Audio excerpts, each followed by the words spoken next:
கிறிஸ்துவுக்குள் பிரியமானவர்களுக்கு ஆண்டவராக இயேசு கிறிஸ்துவுடைய இனிய நாமத்தினாலே வாழ்த்துக்கள். எல்லாம் எப்படி இருக்கிறீங்க? இந்த நாளின் தியானத்திற்காக நாம் எடுத்துக்கொண்ட வேத பகுதி 1 நாளாகமும் 28ஆம் அதிகாரம் 20வது வசனம்.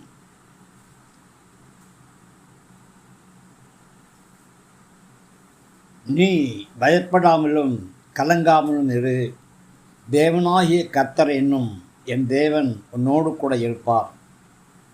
கர்த்தருடைய ஆலயத்தை கட்டுகிறதுக்கு சகல கிரியைகளையும் நீ முடித்து தீரும் மட்டும் அவர் உன்னை விட்டு விலகவும் மாட்டார், உன்னை கைவிடவும் மாட்டார்.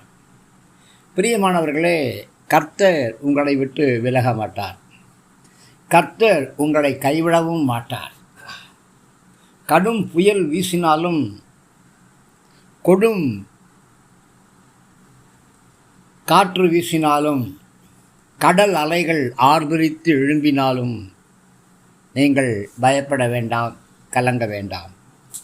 காரணம், கர்த்தர் உங்களை விட்டு விலகவும் மாட்டார், உங்களை கைவிடவும் மாட்டார். வனாந்தர பயணமா? இளைத்து போய்விட்டீர்களா?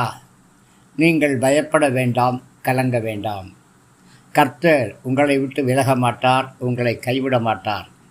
வனாந்தரத்திலே அற்புதங்களை செய்த கர்த்தர் உங்களுடைய வாழ்க்கையிலும் அற்புதங்களை செய்வார்.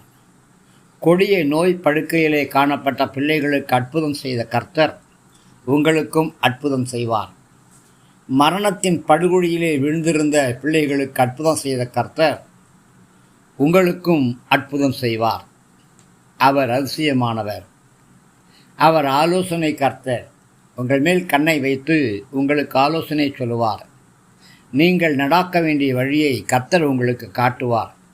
கர்த்தர் உங்களுக்கு சொன்னதை செய்து முடிக்கிற வரையிலும் கர்த்தர் உங்களை விட்டு விலகவும் மாட்டார், உங்களை கைவிடவும் மாட்டார். உங்களுடைய ஓட்டத்தை நீங்கள் பொறுமையாய் ஓடிக்கொண்டிருக்கிறதை கர்த்தர் அறிவார்.